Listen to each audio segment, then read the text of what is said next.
I am so excited. I am in the Malibu.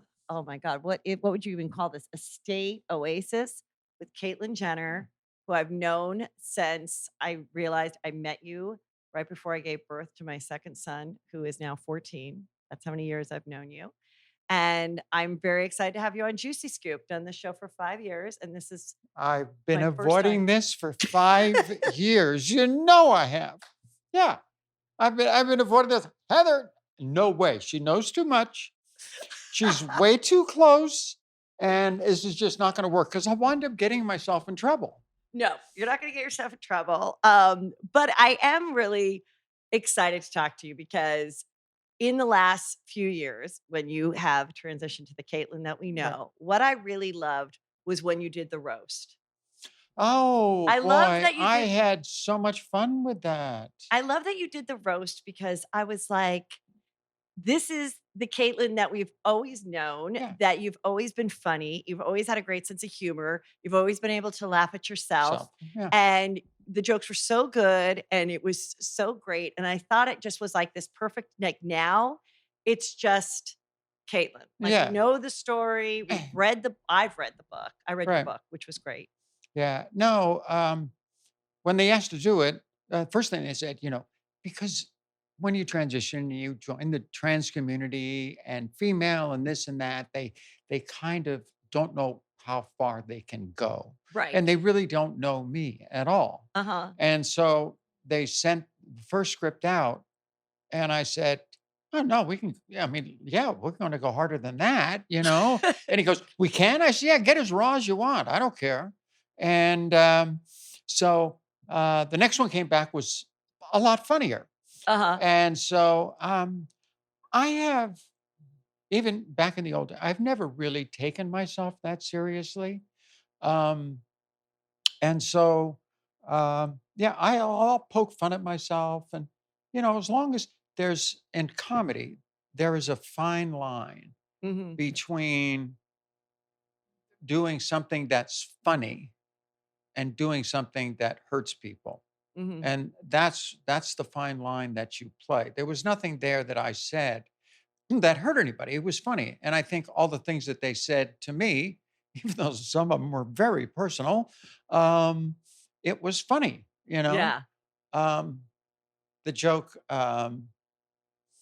one joke was, about, I know Caitlyn Jenner got her dick cut off because they don't want any more, white dicks in that family.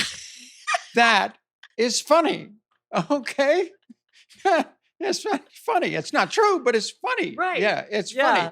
Yeah. And yeah, so Blake Griffin said that one. Anyway, so yeah, there was a lot of stuff like that, which most people actually about that joke. Mhm. I'm driving down the road, Kendall calls. This is like 2 weeks before. And she knows Blake Griffin.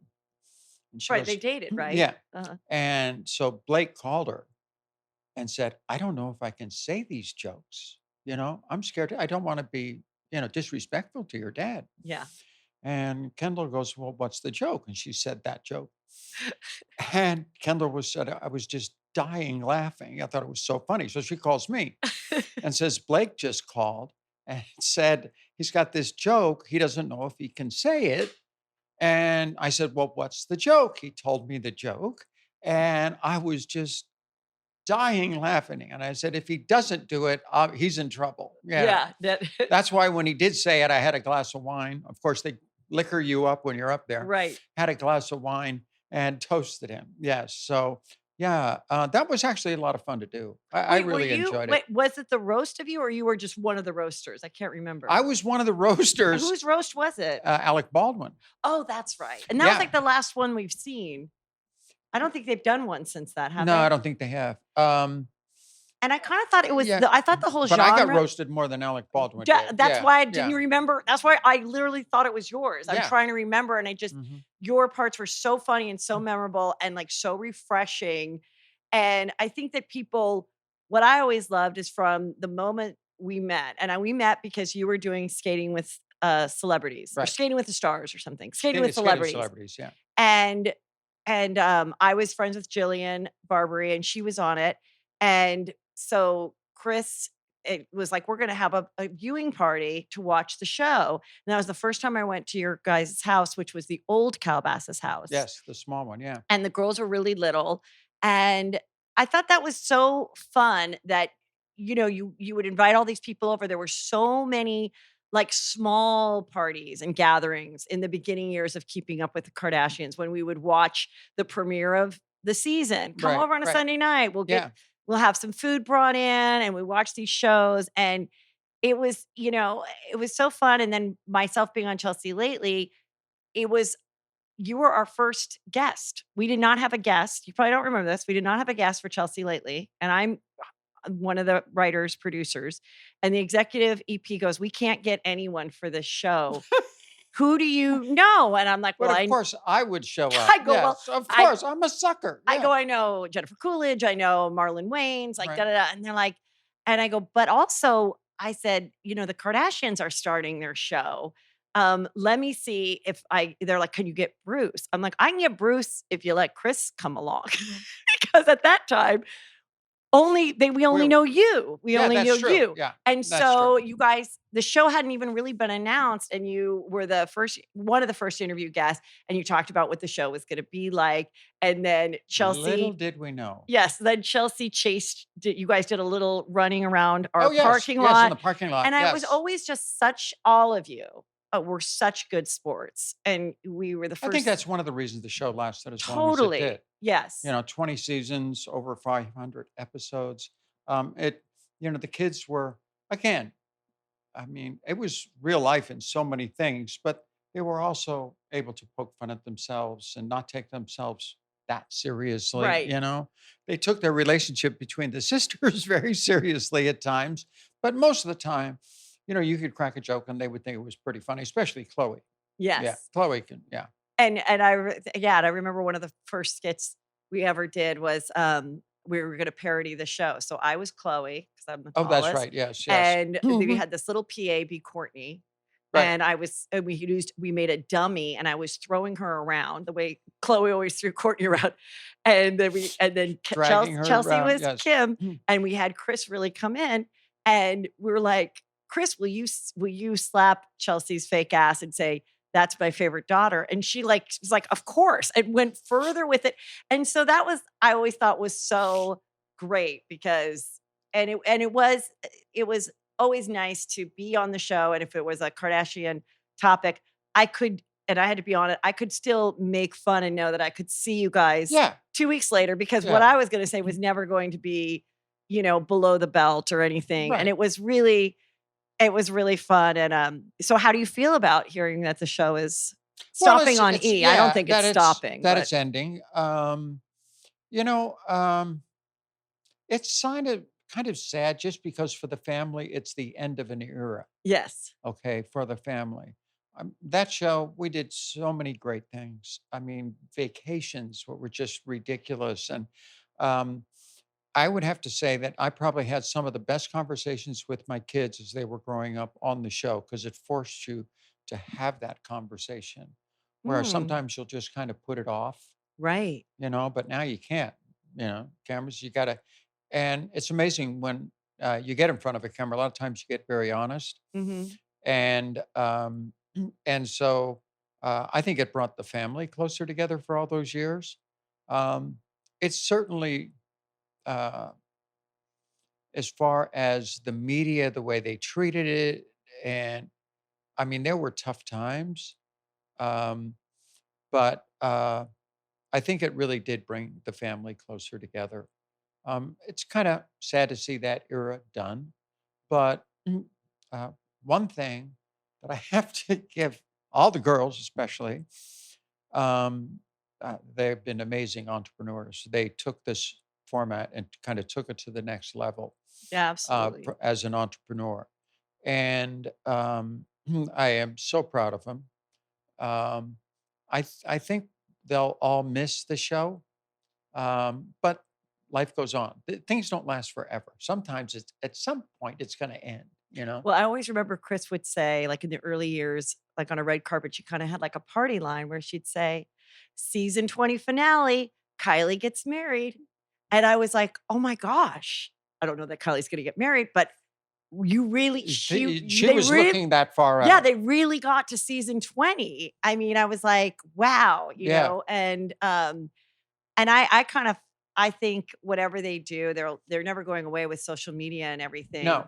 But I think it was so great because I was always like, "Well, you guys are genius parents because you figured out a way to keep your adult children close by, working with you, going on trips with you, seeing you." I mean, how many people, when their kids go out of state for college, then marry Right. someone from Wisconsin and they Gone. see them once a Yeah, year? I know. And I anybody that's honestly a parent wants want the them around, yeah, close by. yeah. Yeah. Yeah, I can't get rid of them. Um, but yeah, it brought the family closer together. It really did, Yeah. you know? Um, and it was fun to do. We did a lot of fun stuff. Did it But ever that's quite all right. I mean, I don't think uh, they're just, it's kind of the end of an era, which is a little bit sad, but mhm, nobody's, like saying, oh, we've got to, they all have kids now. right. They've all got families to deal with. They all have their businesses on the outside to deal with. They got all these other things that they can concentrate on. And it was a great run. It was a lot of fun. Did you I remember kind of in the beginning, there'd be so many events and you would go to those events. And then you kind of stopped going to all those lame red carpets, which a lot of people get burnt out on anyway. Yeah. But what were you just getting burnt out on it? Were you tired? Were you like, I didn't think this thing was going to be as big and as exhausting as this? I thought I would go 2 seasons and we'd be canceled. Like, what did you think when it I didn't started? think we'd go first season. Well, actually, at the start of every season, we would all go to B&M Murray, the production company, and they had this big conference table, and everybody would be there, and everybody's sitting around the table and saying, "Okay, we've got seasons 15 coming up, whatever it is," and I would be sitting there going, "Do we have anything to talk about? Haven't we just like done everything?" And we'd sit around the table, and boy, by after an hour or two later, there'd be a million stories come out of that meeting. Next thing you know, you got a kid getting married, and then another one's pregnant, and Yeah. the list goes on and on and on. There was always something going on within the family. And after I'd leave the meeting, I would go, "Geez, yeah, I think we got another season in this." Yeah. Yeah, because things just constantly kept changing. And I also think what's interesting when you said the sisters relationship, I think another reason the show was so successful is when we see these other women driven reality shows like all the Real Housewives and all Yeah, that type of stuff, they get in fights. And but if they do repair after not talking for 6 months, to the viewer today, it feels inauthentic because as a 50-year-old woman, if you threw a drink in my face and tried to ruin my marriage, 6 months later, I wouldn't be talking to you, going to it. Yeah, I wouldn't. going to lunch with Yeah, you. yeah. Yeah, I think it would be over. But with sisters, what's great is that, yeah, they can be pissed at each other for a minute or think that one is, a little self absorbed and call them on it. And they're never going away. Yeah. And so I think that was also really relatable to people at home and they really appreciate it. Yet we still got the drama. Yeah, you still got the drama. Pretty much every episode ended when everybody made up, Mhm. you know? Even no matter how big the fight, and there was some big fights, no matter how big the fight, we never ended a show without everybody hugging and say, "I love you," and Right. let's move on from this. Yes. And yeah, that was pretty much what the show was all about. A lot of drama, but the bottom line, it was all family. Yeah. I always felt it was sort of and I told Ted Harbert this, who's the president of E! I said, "The Kardashians is the modern day sitcom. This is Yeah, a sitcom doing it in a modern, authentic way without the studio audience that has come back in circle, but when you guys started, that was like felt real corny, like for people yeah, to hear like laughter. So they were able to watch something that was real, but then also there was things heightened for comedic well, effect and storyline and whatnot, yeah. and everyone loved it. Yeah. Reality television is an art form just like anything else. A scripted show, feature movies, television movie, whatever it is, but it's got its own unique characteristics to it. You kind of go opposite. A sitcom, everybody sits down with writers and they write, and then throw that script out, get another one, write until they get it right. Right. Then they go and fit the actors to do that sitcom. Reality television, what we're doing, it comes down to production. There's no script. Okay. We never had a writer on the show. There's no writer. We have a storyline we may be following, but nobody has a writer. And you have to take the production side, you have to take all of this stuff. First we started off with one camera. How do you do a reality show with one camera? Really? One camera. And then as the show started doing better, we started getting more and more cameras.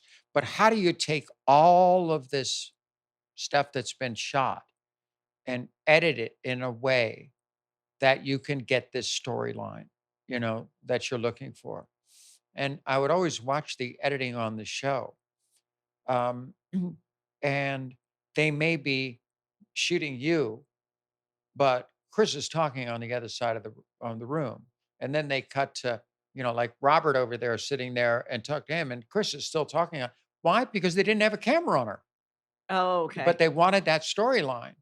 And so the editing process is really amazing. Buda Murray did and Fernaz phenomenal job. Right. It's an art form.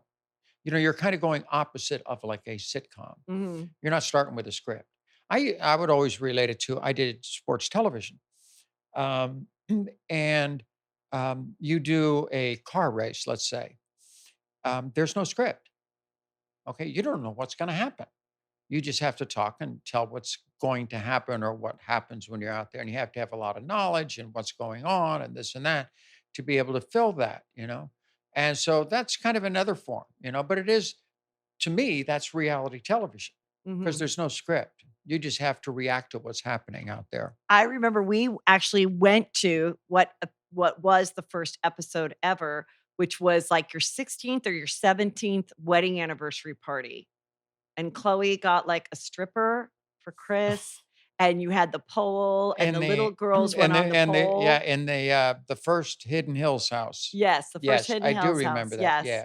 And I Mm. was like, oh my god, this I who knows what this will be like, and people every year, they replay it, and every year people snap a photo of Peter and I laughing, and they're like, "Oh my god, Heather was there." I'm like, "I know." It was like it was at the so beginning, yeah. fun, and it was, and then I remember, it was Halloween, and Chelsea Lately was maybe a year or 2 in, and you guys were having a small Halloween, and our kids were little, so come to Halloween, and we're gonna go trick or treating, and at the time, none of the kids had kids, so, like, they were gonna, like, just take photos and then go to, like, a hot party, Right. all the girls, and, Of course. yeah, and so I'm like, "Oh my god, I'm gonna go as Chris," and Peter went as you, Oh, that's 1976 right. I you, remember that. Yeah. and he got some wig, and we come, and you're like, "Where's my medal?" And you didn't even know where your medal was. And you're like, "Get the medal so that Peter can actually wear the The medal medal. Yeah. during the party."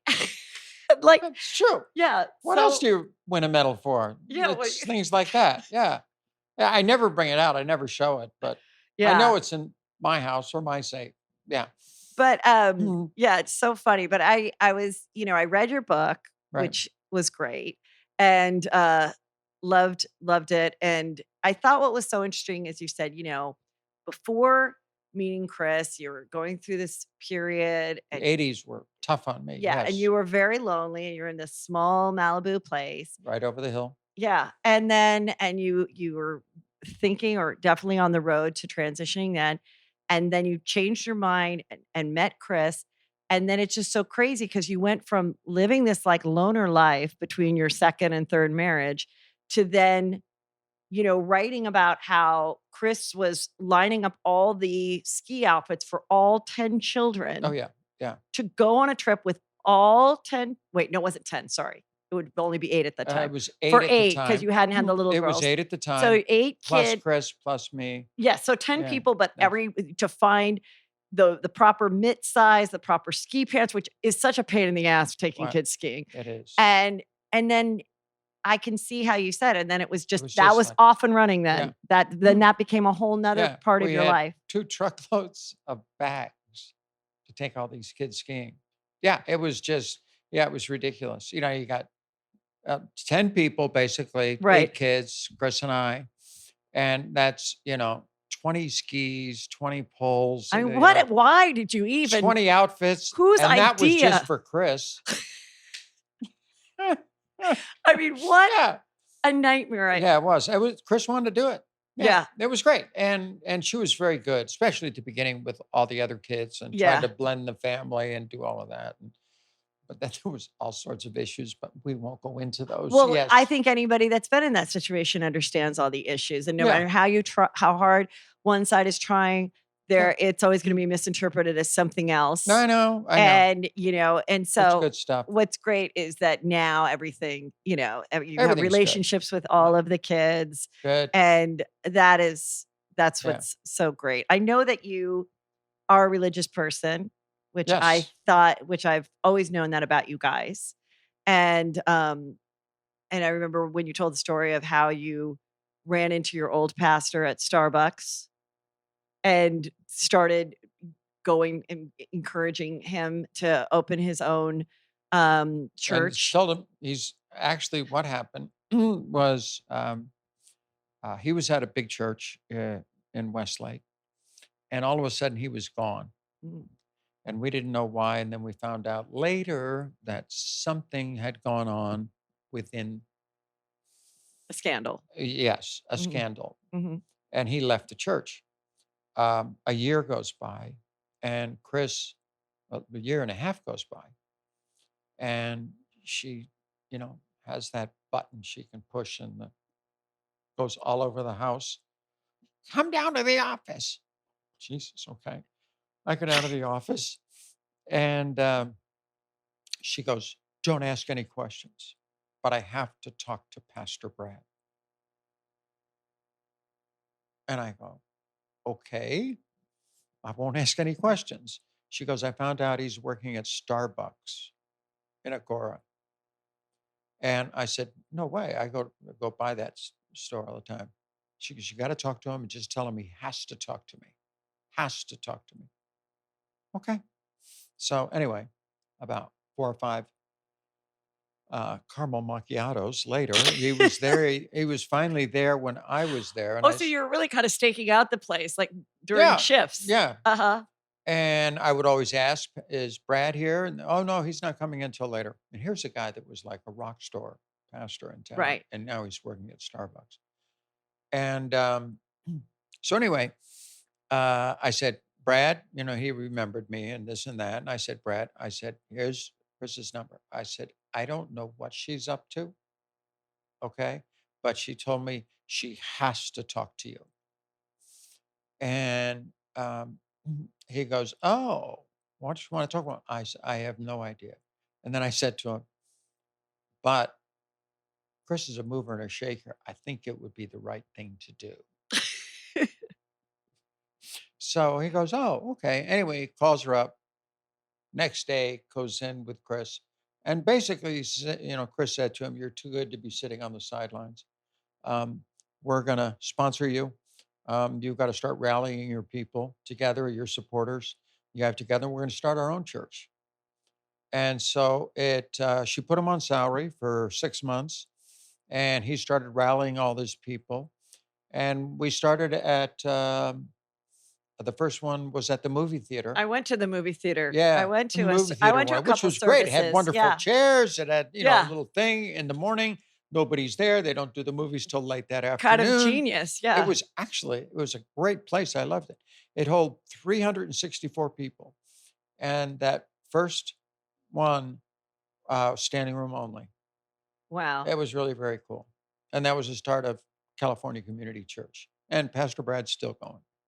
Yeah, And and he's great. and when you said when you finally getting to the place to actually do the transition, you said, I went to my pastor because, this is a hard thing. And when you're raised religious, which I've been raised Catholic, and I always believe that, everybody has special talents. And if you don't use that special talent, it's an F you to God because not everybody can, Yeah.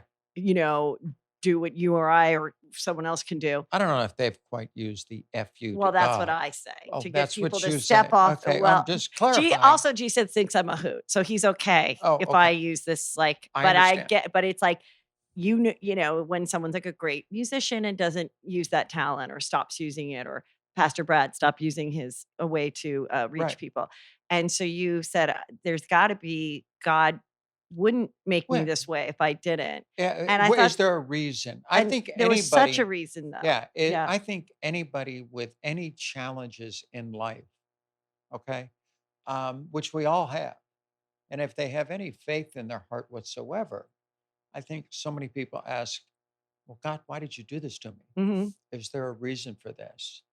Um, and after talking to all my kids, family, all of that, I got done. The last person I had to talk to was Pastor Brad. And just we spent 2 hours, 3 hours in the house talking about faith, um, talking about God, why? And is there a reason? And, basically, when you walk up to the pearly gates and you walk in, you look and say, "Hey, did I do a good job?" Yeah. And you want them to hopefully say, "Yes, you did." And so, um, even transitioning at a later age in life, that was the last hurdle I had to get over. Mhm. And after it was over with, I thought maybe this was his plan for me. After I've raised all my children, after, I've done so many things in my life that to be able to live my life authentically, and in doing that, because I couldn't do it privately, Mhm. it just would never have worked. Yeah, you'd have It to go just to a you different couldn't do it. planet. Yeah. There's no place you could even go. No, I was thinking, do I go like to the backwoods of Alaska and live there? And, I said, hey, leave my family and all Yeah, this. leave It's Malibu for not gonna, Alaska? I know, No. leave the show. No. Yeah. But that I obviously have to do this publicly. But in doing that, maybe I can make a difference, you know. And actually, it's been 5 years. I am so comfortable with myself, I can't stand it.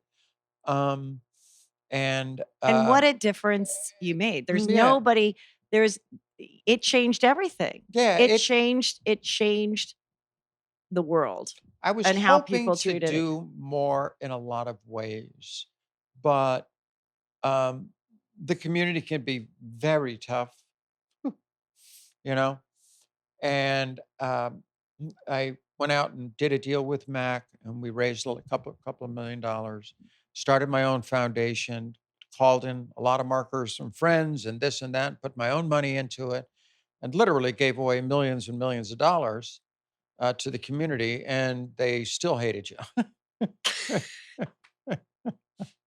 And asked me not to show up at an event that I was paying for, because some other trans women, they were going to go nuts and picket the place and this and that.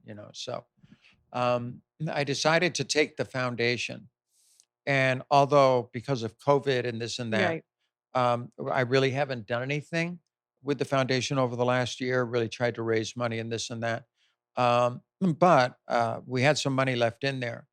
And Sophia and I were talking, and we thought, what we should do is take what we have left in there and do a scholarship program for trans youth. Let's Totally. change the next generation. This generation's kind of tough. Okay. Let's change the next generation.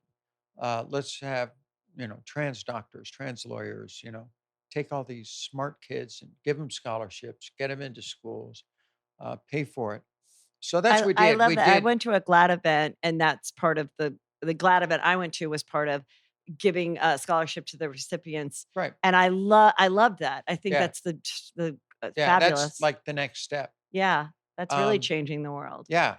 Because I mean, some just phenomenal people out there, trans people that have done just phenomenal things with their lives. You just Mhm, can't believe it. We certainly do have on the other side huge problems. mhm. We lose a trans woman of color 1 every 2 weeks to murder. You know, suicide rates still so high. Some of the best letters I got at the beginning were, um, and even now I'll get them once in a while, is I was thinking about committing suicide, but I saw what you have done and how brave you've been. I decided to be brave too. Yeah, I mean, And stuff like that was just like, wow. and just the attitude and the fact that the attitude change that people had over it and, the normalcy about it, Yeah. and I have a brother who's in prison, and I sent your book and David Spade book to him, Oh, and really? he really enjoyed them both, and so your book is probably in some prison library changing those people's Well, minds I as hope so. well, and, you gotta can't just read a headline, you kinda have to read someone's entire story, Yeah. and it really even the someone that you think is so narrow-minded or so, will then open their vision to, yeah, everyone should be able to live their life the way they wanna live it, and I think, when whether you're gay or trans, I think it's that I just remember one time I thought years ago, I thought, "Well, my god, what if someone told me I had to marry a woman and I had to be romantic with a woman for the rest of my life?"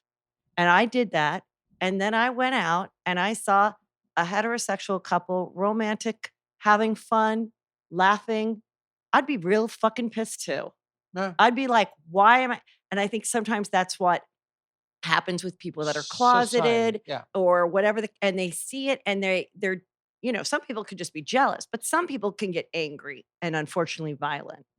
And they see someone who's trans and living her life and they're so broken inside that then they act out Yeah. because they wish they could live a, Yeah. a life of authenticity. Oh, yeah. No, it's everybody's got stuff.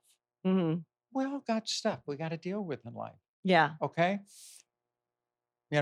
I dealt with my identity. I dealt with a lot of other things, but the big one was my identity and who I was.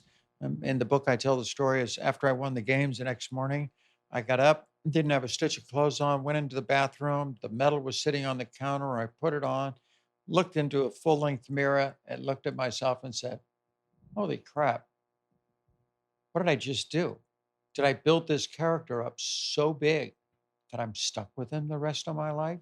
Right, because it was the most It was masculine, masculine, the greatest macho athlete thing you on could do. earth. Yeah, Yeah. yeah, and, um, and so, yeah, it scared me, and then I got into work, I just started working and tried to do my best to live with myself, but everybody has stuff, and so it's the quality of your life is really gonna be how you deal with your Mhm. stuff, Right. you know? Some people don't do very well. They're overwhelmed by it.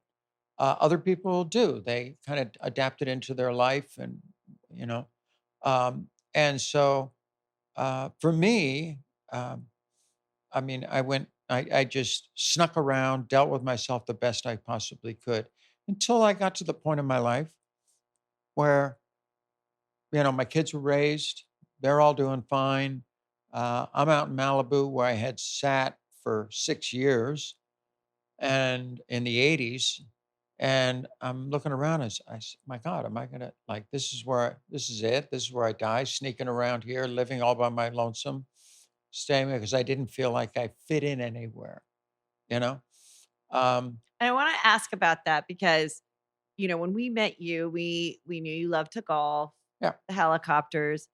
Peter, my husband's a big golfer, and there's always was an attempt to try to get together and golf. right.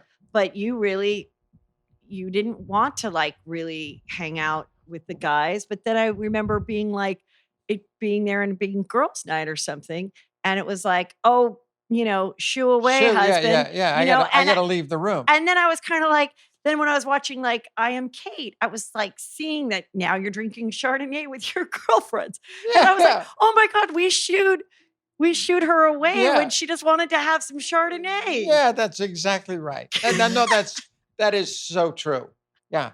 And I Um, and I mean, I feel the same way, like, what about when you're always dealing with this, but you're living your life, you're so busy, you're doing the show, and also the extreme of you being, the greatest, male athlete at the time.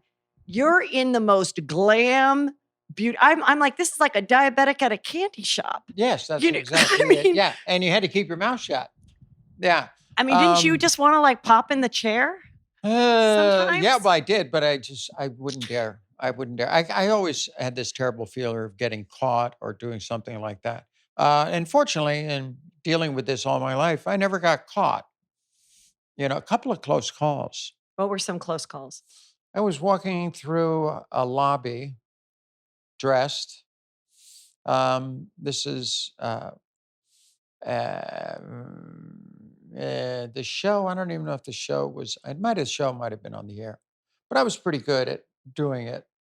And this is And when you would I go away and do, like, a speaking engagement. Right, and I stayed at a hotel room, and it was the only time my alone time. And sometimes, like, I'd have a rental car, I'd go drive around or do something like that. And I was walking back in, and nobody would ever really talk to me and never really have a problem. I kind of just slid in and just kept going, never talking to anybody because my voice would give me away. I hate, I don't hate my voice, but it's just, I'm not going to go and have surgeries and all that stuff. It's just my voice. Okay. And so, so I'd never talk to anybody. And this guy comes walking up to me and just comes up beside me and says, as I was going to the lobby trying to get to the elevator, "Oh, I love trans women." I went, but I wouldn't talk to him. And I just kept walking. And he goes, "I'd love to come over here, have a drink and this and that and all this kind of stuff." And I'm thinking, oh crap. I'm not going to talk to him. I'm not going to open up my mouth. And I'm just thinking, I got to get to the elevator and hopefully it's right there and get on. And this son of a bitch better not get on the elevator Now with you me. and that's now you really were a woman feeling some fear. Yes, that's Leave me the fuck exactly it. alone. But I had others where a guy came up and gave me flowers while I was Yeah. walking or something like that. So I had it, but that was like a scary moment. I Yeah. was scared and I went up, ran in the room, boom, locked the door. And, that was close. Yeah. Well, there Never knew it was me. I yeah. did a good job of, you know, Well, not looking like myself. I remember being, at the hanging out watching the Skating with Celebrities, and some makeup artist, somebody said, there was a rumor about Bruce back in the day. And I remember Mhm. hearing that as well. Like, Right. I remember that time. And then I remember we don't mean to brag, but we always got a subscription to People magazine. From the moment it came out, my dad even sent it to my dorm room at SC. And I used to sit at my first corporate job and look at People magazine and go, one day I'm going to have a job where my job is just reading this magazine and talking about it. So I put it out in the universe and I still love People magazine. And I saw the spread of your wedding with Chris. It was either that spread or the one where you're all on the trampolines looking up Oh, yes, yes, because you're yes. starting the exercise equipment. Right. And I remember going, "Oh, okay, they're married. Oh, that was just some weird rumor." And so then when I heard it again at Skating with the Celebrity, I go, "Oh, I remember that weird rumor." And it never entered my mind again. This is how it started. Yeah. Back in the 80s when I was really struggling, I was in therapy. I was getting electrolysis done. I thought I was going to transition before I'm 40. That was kind of my goal. That would be 1990. And so I'm on hormones for like 4 years, electrolysis. I'm still working, but trying to, not motivated. I'm either working or in my house. And um, the New York Times, because your appearance obviously changes some, and the New York Times was going to do an article because they had heard the rumor that I was a cross dresser. So I had my PR guy named Alan Rothenberg or Alan Nerob um, had heard this, and I said, "Well, I got uh, Alan Rothenberg, who was my lawyer, big time lawyer, my manager, and Alan Nerob." I said, "We need to have a meeting with everybody." So I went in, and the four of us sat around a table, and I kind of told him my story um, and what I was dealing with in life. And I said, um, I'm not really a cross dresser. I'm trans. I'm not. Yeah. Anyway, there's a lot of different ways, but to 'Cause get at that around time, this, it was very confusing. You'd see, like, a yeah, Donahue episode, and they yeah, would call it cross-dressing. I just feel like people didn't yeah. really Nobody really know knew. understood what it was. Yeah, it Yeah, was the '80s, yeah. and so anyway, I said they just can't. It'll kill me if the New York Times comes out with something like that. So Alan Nirop was a young PR guy at the time. He was able to call the guy and basically said, "Come on, I do Bruce's PR, and it's you don't want to write something like that. It's just not it's not true, and come on." And so anyway, he never wrote the article. But that's kind How do of you where's that where guy today? Do you think mm, he's ever like, "Wait a I minute." was Yeah, so far ahead of his yeah. Oh my god, I I had the was juicy scoop, and I 20 years ahead of this story. Yes. And so anyway, and so we're able to kill it, but that's because of those years in the '80s when I was really struggling and this and that. And finally got to '89 and I just couldn't do it. I it wasn't time. Society, it wasn't time. In 1977, Renee Richards had come out, tennis Mhm. player, actually was outed. Okay. Did not want to come out, but was outed. You know who by? Who? Do you watch Fox News, Tucker Carlson? Yeah. I mean, I know who he is. His father. Oh, He had outed quite a few. He also outed Caroline Cossey, who was a James Bond girl in one of the James Bond movies. And researched into it, found out she was trans and outed her.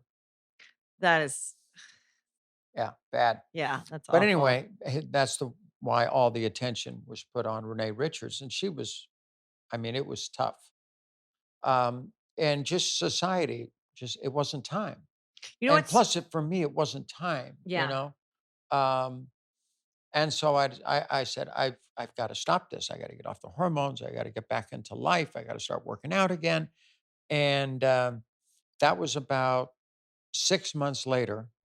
I got set up on a blind date with Chris, Right. and we were together pretty much from that point on. I remember the book you said at your first date that she took her lip liner out and she was able to line her lips without looking in the mirror, and you I were know, like and I went, "That's amazing." I always think about that when I try to do that myself because I still can't do I it. can't do it. Yeah. Yeah, I can't do it. Yeah, Chris, and it was perfect. She just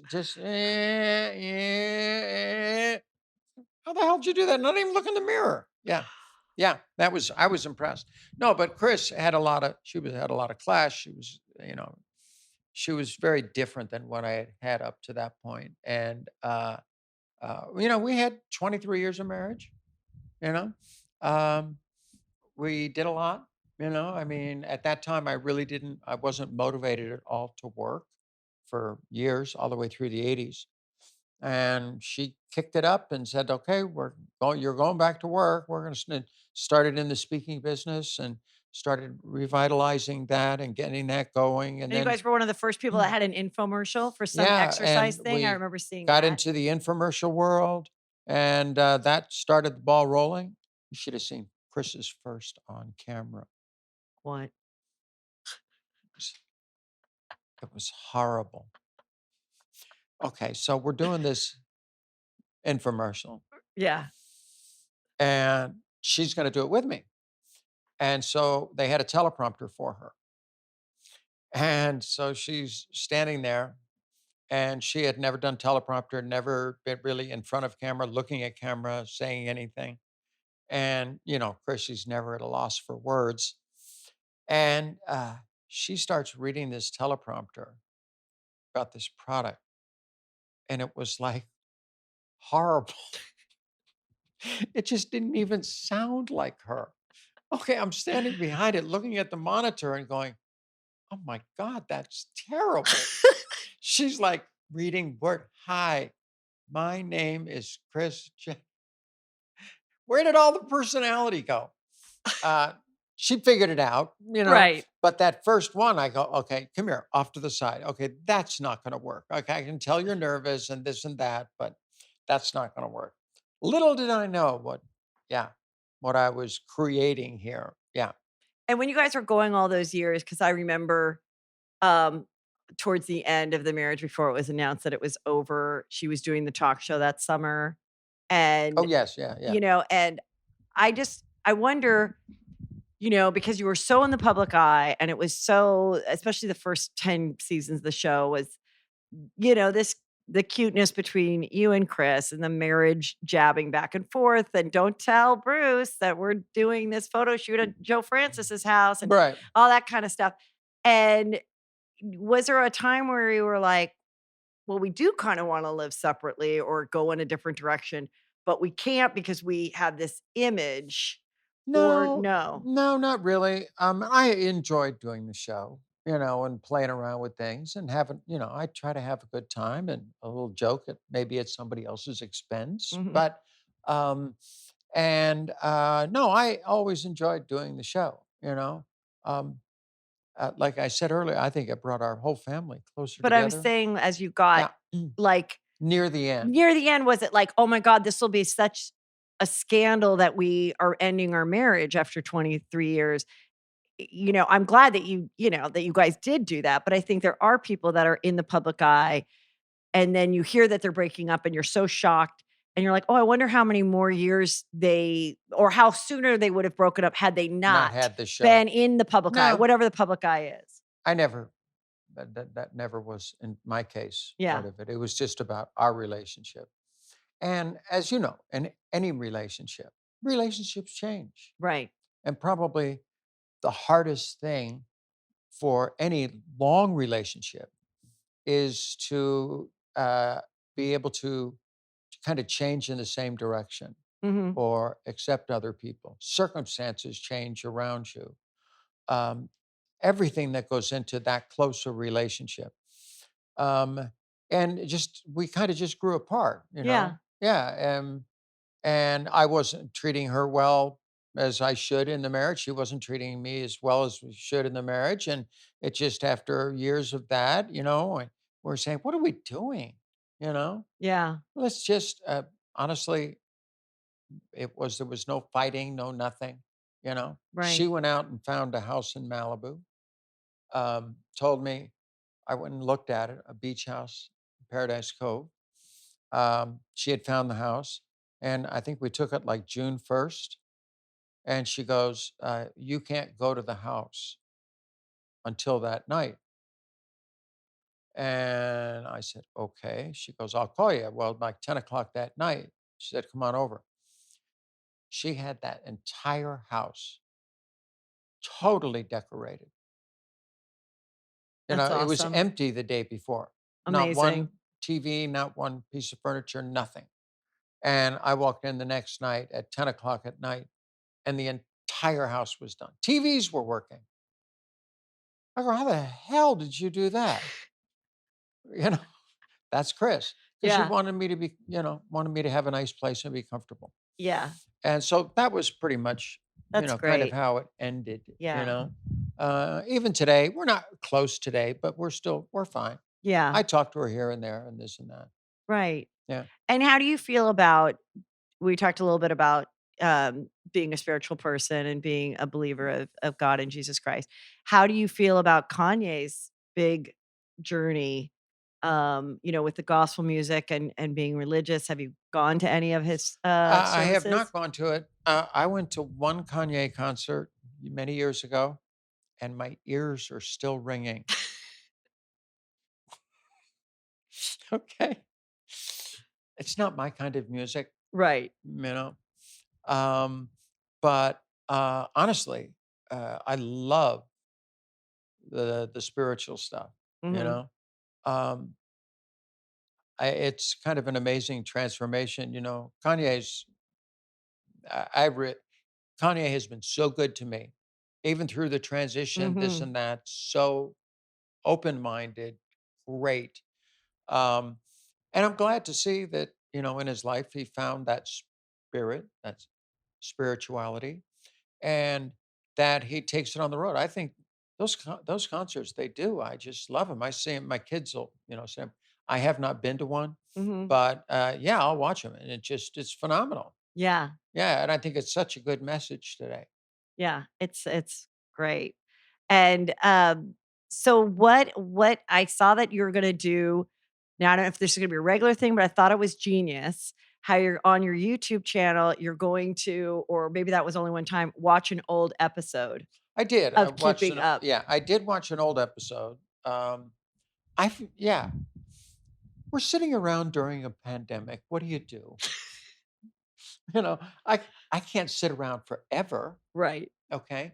So I'm thinking, what can I do? And this and that. I watch a lot of YouTube stuff, mostly aviation stuff, because fly and I've been flying forever. And I see all these great aviation videos and this and that. And I go, why don't I do that? I got a plane right up there. And why don't I do some of that type of stuff? Looks like fun. And that kind of was the start of what I should do on a YouTube channel. Then I started thinking of other things, and I started thinking of my audience and who's out there. And then I realized that, if you can do it right and get a successful one, you can actually make a living out of that. And I Yeah. said, I didn't know that. And so, anyway, um, originally I thought I was going to do one like, Cars and Coffee Yeah, with yeah. Jerry Seinfeld. Jerry Steinfeld. It's And comedians in coffee in cars. That's it. comedians and No, maybe it's comedians in cars, cars but and then there's coffee. something with coffee. Comedians in cars Cars getting getting coffee. coffee, Okay, yes. we were close. Yeah, Yeah. and so I thought, well, maybe I'll do that. I got a lot of celebrity friends. I'll Yeah. do instead of cars, I'll use aviation Yeah. and go to some godforsaken little airport in the middle of nowhere and have lunch, Yeah. you know? And then I thought, well, wait a second, that's kind of, um, I don't know, I may do a little bit of that, but then I started thinking of other things I could do and other types of shows I could do. And I thought, once I, it's kind of like that that beginning of the new season with Keeping Up with the Kardashians, and everybody's sitting around coming up with stories, what that's going Right. on. I started thinking about all the types of shows I could do. Right. And they start just like, oh my God, I could do this, I could do that, I can do anything I want, you know, which is kind of nice. Which is awesome. Yeah. This So actually, today I've had bouts with skin cancer because I lived outdoors my entire life and never wore SPF, especially as a kid. but now we use Lumisol. That now I do use Lumisol, and I've been using SPF for a long time. But I get these little basal cell carcinomas and some other things. I don't even know what it is they call it. Names are too long. And so I just went through this one. And actually, this is the first day I've been able to actually put makeup on it. Looks good. And Your it's skin not looks bad. It's nice. still a little swollen, but it's not as bad. But it's not as swollen as yours. What? I'm just kidding. I was like, "Does my nails look a little fucked up?" Oh, no. I was wondering if you were going to get it. I thought I was getting it, but I was like, "Well, Yeah, my sometimes see my nose this does nice look a little little weird." narrow. Yeah, you were Yeah. trying to avoid it. Yeah, see how nice and narrow it is there? I have not had a nose job, though I could use one. No, your nose is perfect. Um Yeah, but anyway, so I just put it on today. I just did this whole thing on my Oh, doctor's appointment and all oh, that kind of good. stuff, going through that. But I've got all kinds of stuff. So, But uh, I think watching an episode old episodes with you, watching Keeping Up with Caitlyn or so Keeping Up with Caitlyn, watching Kardashian something, yes. I thought that'd be so fun because there's all these shows of people there was a show called People's Couch, but now it's like there's people watching shows Oh, and yeah. talking about it. And to hear, your perspective today of, oh my God, let me tell you about the trip to Thailand. Let me tell you Yeah. really what was happening with the trip You to know what Thailand. I haven't done yet, but I want to find it is I think the funniest show we ever did was when Chloe, who believes in aliens, Yeah. and we all decide to go to Nevada to this town where all the aliens live. It's just outside of Area 51, and go see Area 51 where all the aliens are, you Yeah. know? And so we all fly up there. We get in a bus and we're driving out. In the back, I'm driving, and in the back, we picked up this guy who is like an alien hunter, Okay. and they're in the back talking, and Chloe's, like, scared to death, and anyway, we go there, we go to Area 51 to the gate, they won't let you in, they got guys up there with guns, and they had a museum, an alien museum there. They also in Nevada have fireworks, so we bought these fireworks, and we decided right after dinner, "Let's go out in the desert in the middle of nowhere, and let's shoot these things off," you know? So anyway, we go out into the desert and it is so dark out there. And we stop the cars and we get out and there's this big field uh, and shoot off like one or two of these fireworks. And then all of a sudden, out of the woods comes these aliens. That are dressed up, obviously, not real aliens. I couldn't tell. They looked pretty real. Massive heads, long arms. There was like two of them. And the way they shot it, they used like a flash camera. So you guys did not know I that didn't they know. were gonna bring these alien. Production, Yeah, yes, yes, production set this whole thing up. yeah, And, um, and then they had this very faint light, where you could just kinda see a shadow of they're all white and tall yeah. with big heads. And they come out of the woods, and then they would have a flashing light, bang, like this, and you could see them. And then boom, they were over there. Oh my, for me, I even thought it was creepy. Okay? This is really creepy. It was so real. Obviously, the girls are going crazy, Yeah, okay? And they're coming right up to Chloe, and this and that. Oh, God, it was the funniest thing we ever did. that's awesome. I gotta find that. I gotta I find that one. remember it, like, I don't know where it was, but Oh, it I'll look it was, up. yeah.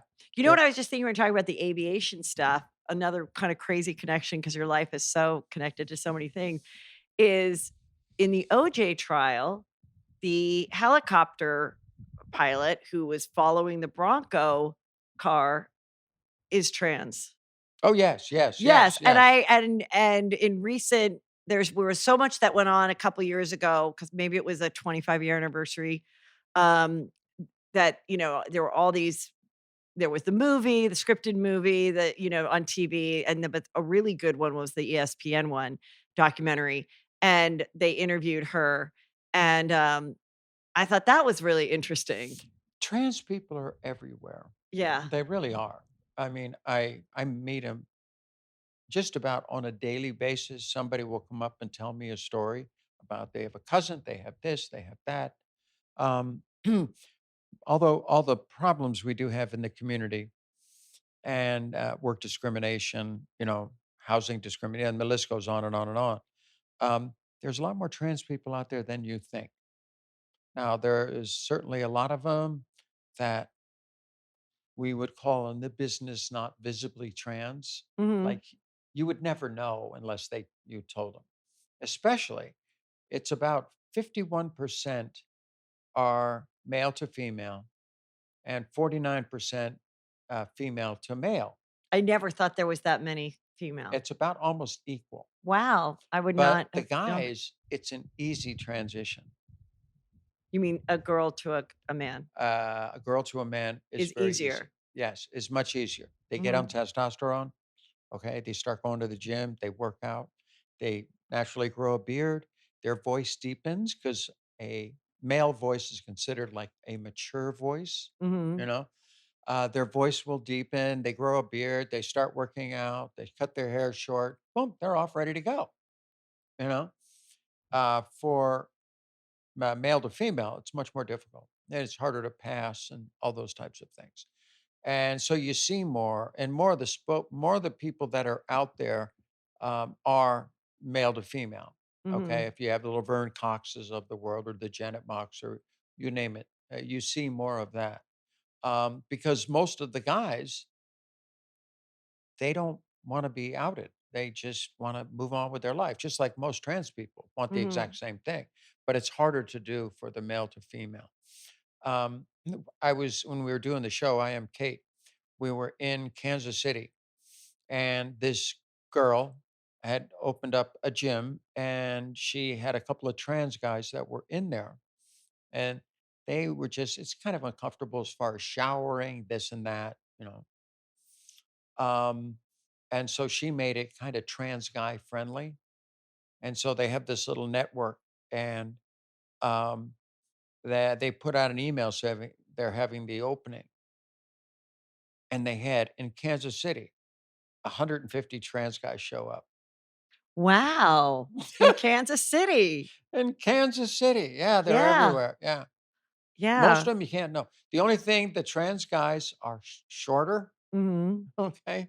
And then the trans girls are all taller. Right. Yes, we have a picture at this gym of 4 of the trans girls and 3 of the trans guys, and all the trans girls are up here, and all the trans guys are down here. Yeah. Yeah, because 'cause they're just a little bit shorter.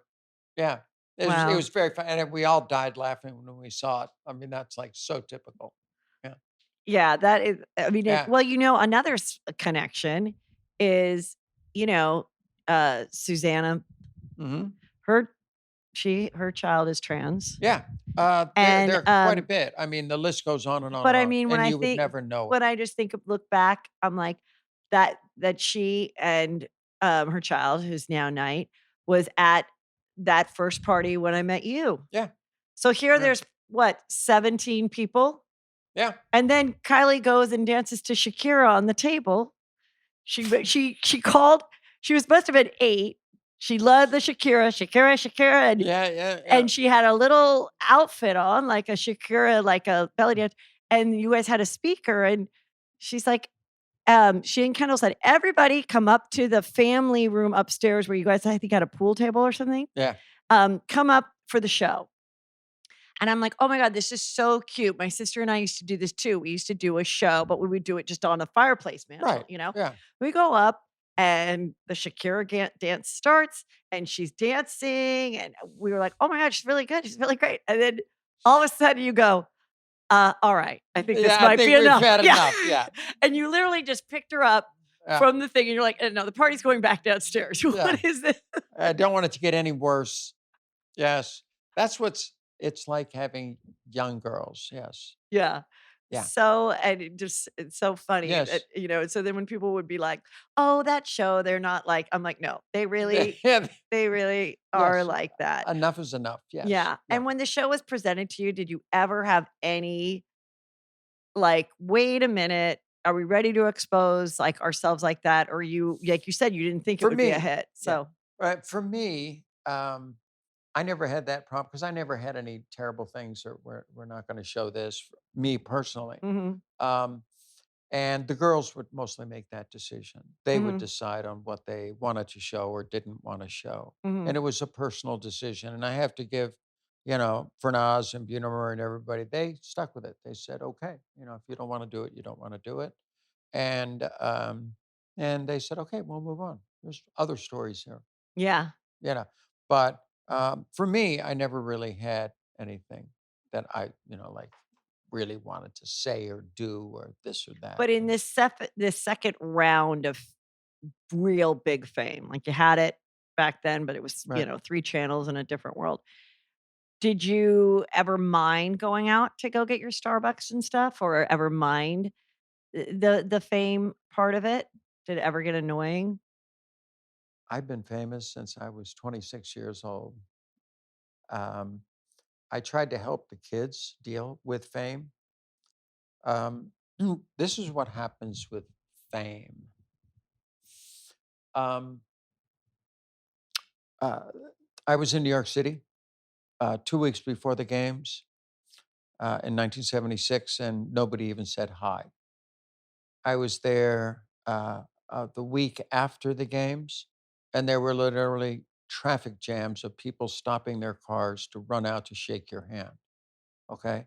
Crowds of people coming around you. Okay. And this happened instantaneously. Um, when I was competing, um, I was not competing for fame. I was competing to stand on the same stage as a Bob Mathias, a Rayford Johnson, a Jim Thorpe, guys in the past who had won the Olympic decathlon. That's what I wanted. Um, as I walked out of the stadium that night and it was over, um, I literally went out the back door of the stadium, and there was 500 people out there wanting autographs. I didn't change one bit. Everything around me changed. I was still the same person with the same issues, same everything. Um, and but now all of a sudden, I was living on $10,000 a year, driving a '63 VW Bug for the last 3 years before the games, and um, where I couldn't afford anything else. Now people are giving you things. You know, it can go to your head, but for me, I knew I had all these issues inside me that I'm Mhm. dealing with, you know? And I never felt like I deserved all of that. I mean, all of this fame going on and, meeting this. Was it fun? Yeah, a lot of it was fun. At Yeah, that didn't time, you meet, Linda, your 2nd wife, at the Playboy Mansion? well, yeah, it was a charity tournament on a Sunday afternoon. Yeah, it was not like she was a plumber there, but I But was playing that's a a lot of pretty fun tennis at the party to time. go to. Actually, one of the cool things was about a month after the games, 2 months after the games, I started getting into tennis. It was very big. And I went to a tennis tournament that they were doing in Century City. Um, and at that time, Farrah Fawcett was like huge. Charlie's Oh, Angels was yeah. out there. She was as big as it The gets. one Yeah. piece with the Ah, nips. yeah, Farrah So Fawcett. good. And certainly I had seen that and knew who she was. And, I'm still a little old me, Yeah. you know, driving a '63 VW Bug. And I see she's at the tennis tournament. I go, holy crap, that's kind of cool. Yeah. Farrah Fawcett's here. Then about 5 minutes later, she comes running over to me, gives me a hug, and says, I mean, was so complimentary on the game. She was very athletic and loved sports, and on and on and on. I'm standing there going, "Are you kidding me?" I guess the world has changed. Farrah Fawcett's coming over to me and being so nice, and that's how more I saw fame. But um, my dad, when I Like your was access to other famous, powerful there's some fun things people. that Yeah. there's some fun things and some That interesting people, that and I'm that not come going to along deny with it. that. Yeah. But the world does change very drastically. Right. Everybody around you, but you're still the same person. You still got the same issues, the same this, same that, everything about it. You're the same person. Stay humble.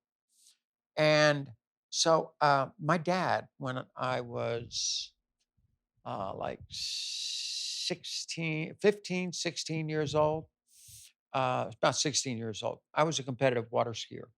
I had won the Eastern US championships in slalom, jumping, and tricks, and all that kind of stuff. And that was kind of like my summer sport. We lived on a lake, and we would have people come over like on the weekends, friends from high school. I'm still in high school, come over. And I'd be kind of down there, cool, get out there. And, I was good at what I did and, kind of show my stuff. So my dad takes me off to the side one day and he goes, uh, I said, I see what's going on. You know, you're good. I get it. They don't even know how to water ski. And you're like, go to national championships and stuff. And he goes, and you're trying to impress them. He goes, but do it differently. Try this. Okay. He says, when you go down to the dock, don't even tell them that you can ski. They probably know. Jump in the boat, throw them the line, get the skis on them, and teach them how to ski. And once everybody's had a chance and you pulled everybody around, eventually they go, oh, come on, maybe you should go. And you kind of humbly go, oh, okay, I'll go. And then you get out there and be the best you can possibly be. And they will be more impressed with that, but trying it that way, you know? And so I tried it and it worked. And that was one of the lessons my dad taught me at a young age. That was it carried me all the way through my life. Stay humble. Mhm. Um, uh, but when you have your chance, be prepared and go out there and be the best you can possibly be. And I try to teach that with my kids too. Stay humble. All of this stuff is just a bunch of BS. And yeah, play the game. You'll have a good life. There's the business of being a celebrity. Right. Okay. There's a business here. And if you're smart, you can make a business out of this. Okay. But that's what you look at it as a business. Real life is at home. Getting married, having kids, that's the real life. And that's what you're trying to do. But always stay humble. Um, never think that you're better than somebody else. Because you know what? Everybody you meet, every person you meet can do something better than you. So true. Right. They can do some you meet somebody and they seem so nice, and then, later that night, they get on, there's a piano and they jump on the piano. They just play the shit out of the piano, and then you go, "Holy crap, I can't do that." Right. So everybody can do something better than you. You know, you weren't very good in math. She may be great in math, Yeah. and be a mathematician. And so stay humble, you know? And I mean, the all the kids have such a great reputation of you always hear stories of met Kim Kardashian, she was so sweet, she That's what knew Kim everybody's is. Yeah. name. Chloe, it was always Yeah. you always hear that. Be nice. Be nice to Yeah, everybody. and in dealing with different celebrities, I always remember, you know, well, I knew them, they were always great, but even other people I would recognize when a celebrity would come and be extra excited, but also introduce their staff or who's ever with them to the other person, and it's like those little things that someone that hasn't been raised as well or hasn't been schooled in celebrity might Yeah. all of a sudden get this fame, Oh, they think and they're hot and stuff. You yeah, see them all the time here in Hollywood. They think they're so hot stuff, and I'm and going, boy, "Oh, get off of it." does a shitty reputation or a Yeah. shitty experience Yeah. really stick with someone? Yeah. And especially now when there's so many ways to tell on each other, Oh, that you better, I always social joke, media can be cruel. I always say, my God, Yeah. someone could take a dump in my Chinese Yeah. chicken salad and I'd still say it was delicious and leave Oh, a huge tip. Because God forbid somebody say, Heather McDonald sent that Chinese chicken salad. yeah. Who needs, Yeah. you No, know, I totally agree with you. Another lesson that I would tell them all the time, I would always say, be nice to everybody. I said, even the person carrying your bags, be nice to everybody, you know? And I would tell them this story. I said, back right after the games are over with, first I signed with ABC.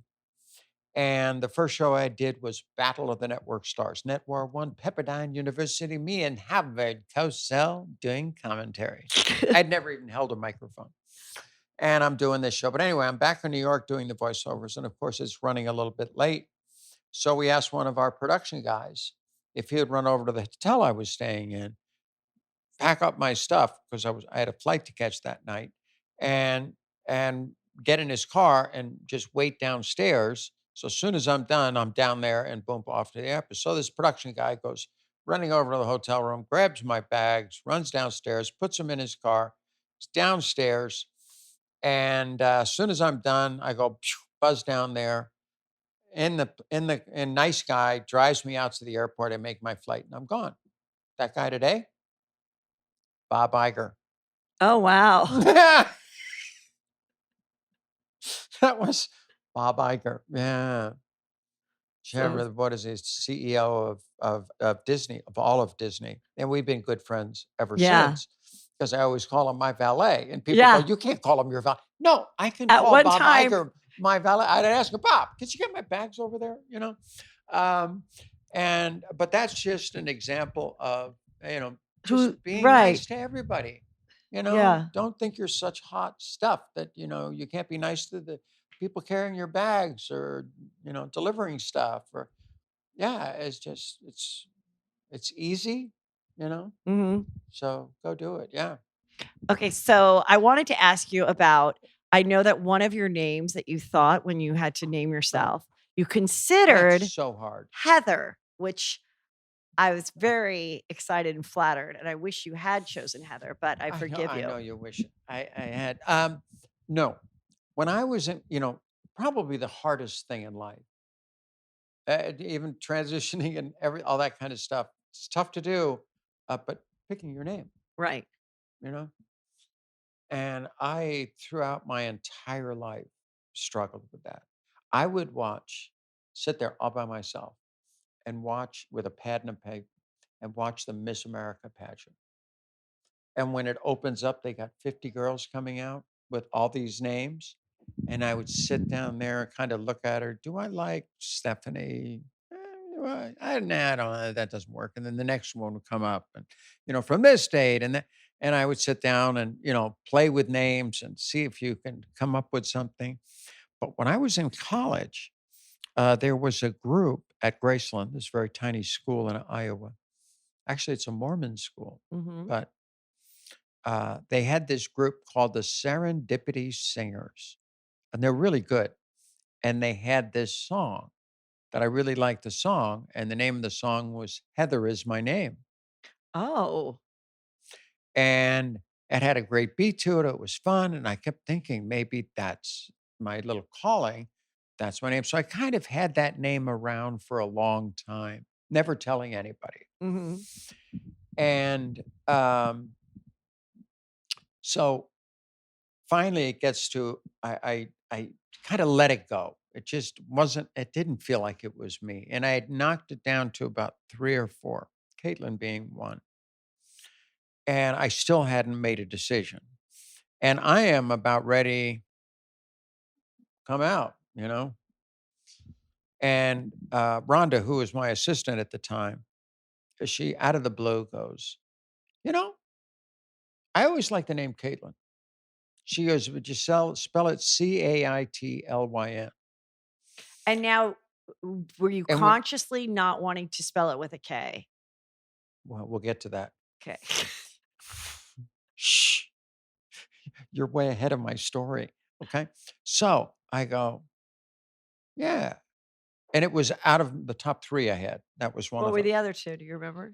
Like Kate or this or that. There was a couple of them, but all kind of like that.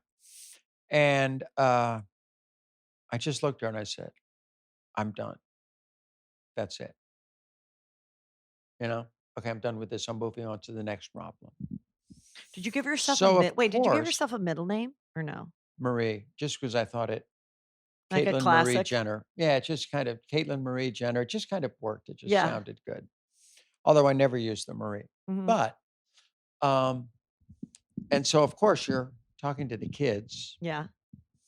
and names and pronouns are, within the community. I don't care that much, but within the community, they like take this really seriously. Yeah. And so, of course, Kim goes, well, what do I call you? And I said, well, my name is Caitlin. She looks at me and goes, I'm happy you stayed with the K's. So she wanted you to stay with the Ks. And so She she thought says, oh, I'm happy that you stayed with the K's. And I looked and I thought inside, oh, Jesus. And I said, well, I'm actually spelling it with a C. And she goes, oh, like she was it's like, kinda sad. yeah, yeah. But it was, there's got to be like a separation between church and Right. state. Yeah. It was been too much if it would have been another K. And what about I always wondered then when Brody well, he's no longer with his wife, but Yeah, she was a K. she was Caitlyn. Was that ever an issue that there No. was gonna be another Caitlyn Jenner in the family? When I first met Brody's ex, um, I asked her what her name was, and I was still Bruce. Yeah. And she goes, "Oh, it's Caitlin," and I went, "Oh, oh," 'Cause that was one of the names I you was already yeah. I was already going with Oh, Caitlin. okay. It was near the end. I was going, and the first thing I said to her, "Oh, do you spell it with a C or a K?" And she goes, "Oh, I spell it with a K." I go, "Yes, I'm okay." Yeah. And then when they did get married and she became though it didn't last, and she became Caitlyn Jenner, That never was an issue, no one cared. No, I just told her if you're, like, the next Caitlyn Jenner, hopefully you can get a good reservation somewhere. Yeah. I hope it works and use it, you gotta. Yeah, I know. That's funny. My friend, her stepson married a woman with her name. So there Oh, was really? yeah, it's Jill Zarin, so then there's another Jill Zarin. There's like it's just It so just yeah, it just pops happens. up. Yeah, Yeah, yeah, it yeah. just pops up. Yeah, the old name thing. But for most people, you know what they say? You know what they Mhm. say that, kind of within the community? A good way to find out, um, what you should name yourself is ask your mother, especially if you're older, Yeah, and if I would have been a girl, what would the name would have been? And a lot of moms in the old days, you found out, now you find out, yeah, 6 weeks in, it seems like. But back in the old days, like with my mom, um, after I transitioned and this and that, I said, Mom, if I was going to be a girl, because you didn't know, yeah. um, what was the name? She couldn't remember. Yeah, she goes, that is a great question. I really can't remember. Mine was Shane, Oh, really? like kind of an Irish Oh, Shane. And my mom got my name because she was at a swim meet and she heard someone say, "Next up is Heather McDonald." And she said, "Oh, that sounds good together." And she'd run out. Everybody had already been named after some relative. So she's number 5. She was running out of names, and come up with something kind of fun.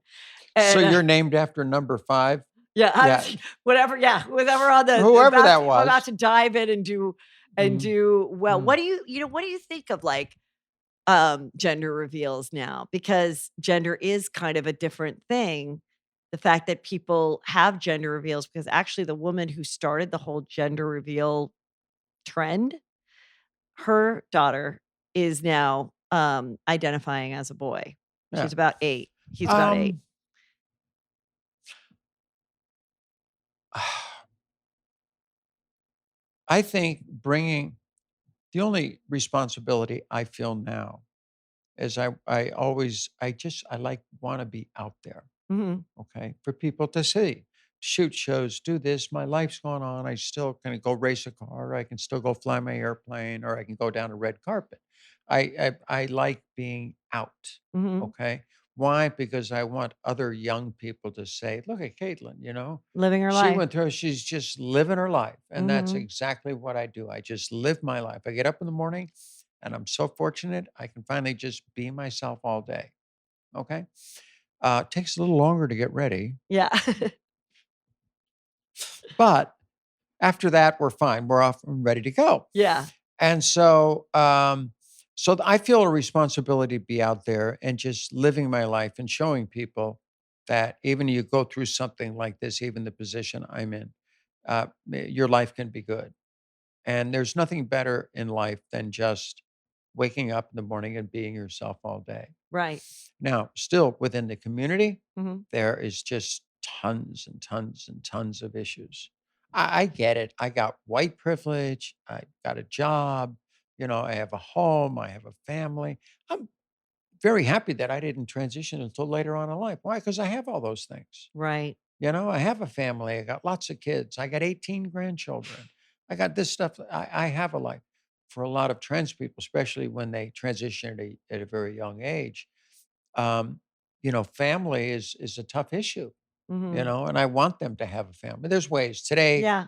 There's so many ways that you Right. can you can do that, but it makes it a big challenge. So, yeah, I just feel like if you can wake up in the morning and just be yourself, whatever that may be, Right. whatever you feel in your heart and your soul, and kind of whatever God gave you, um, try your best to be it as long as you don't hurt other people and as long as you treat other people well. And I like to wake up in the morning and I want to be excited about the day. I don't want to wake up in the morning thinking, oh no. And I've been there. Right. What am I going to do today? I got nothing to do. I got this and that. That's very depressing. Mhm. I want to wake up with something. And that's why during this pandemic was really tough. First couple of months, I'm going, this is ridiculous. Yeah. I always work, I always do something, and nothing was going on. So I really figured I got to create something, doing this YouTube channel, this and that. I'm creating my own content, my own stuff. Yeah. And to me, that's what's fun. Well, I'm so glad that I got to come here today. I appreciate you letting us come to the house. You I look know. beautiful, and I'm so glad that you did it. And I'm excited about all the other stuff and your YouTube channel. I think it's going to be really fun, whatever all the different things that you end up Oh, featuring on it. I got some good stuff coming up. Oh, good. Yeah, I think you'll like. Okay, good. Yeah, I'm you'll like. excited. I'm I excited. know. Yeah, it's going to be fun. I'm going to shoot a couple this week that I think are going to be really a lot of fun. Good. You know, I love what's it. fun is I can do anything I want. And like right now, there's always a lot of things, there's things going on that and a lot of times you're misrepresented in the press. But this gives me an opportunity and a channel to be able to do something. If I want to, on a trans issues or any of that kind of stuff, if I want to respond to something, I'll just go on my channel. I mean, that's what I've loved about doing the podcast. I have a YouTube channel too, and just social media in general and how the world changed. Because once Chelsea lately ended, I had a couple years of like shows and some things that were I going to. went to your show over at Oh, the, stand up. Well, I'm still yeah. doing stand up, but I'm saying I had like a couple things that I thought would last that didn't. And so then I started doing this. And I just love the opportunity that YouTube and podcasting and the way that people can do their own thing and they don't Right. have to hope and pray that this some executive says yes or gives you a third season or whatever. It's Yeah. really, really freeing and Just it's kind of great. build it up and Yeah. yeah, have some fun with So it. I'm And excited for you. yeah, no, it's going to be fun. Those things take time to build up, Yeah. but you put out some good content, and right now I'm trying to just kind of find out where my audience is, and so I try to tell them to write back in the comments of types of shows that you would like to see, but what shows get the most views. Like, to be honest with you, they wanted me to do a cooking show, and I go, cooking show? How boring is that? It's the most views out of anything. Yeah. Yeah. Yeah, I It's think always tonight it's we're always doing Sophia and I are gonna yeah. do, she does a great taco, Yeah. and so we're actually gonna do this one together. Good. Yeah, and do, Sophia's, tacos. Yeah. Yeah, they're really good.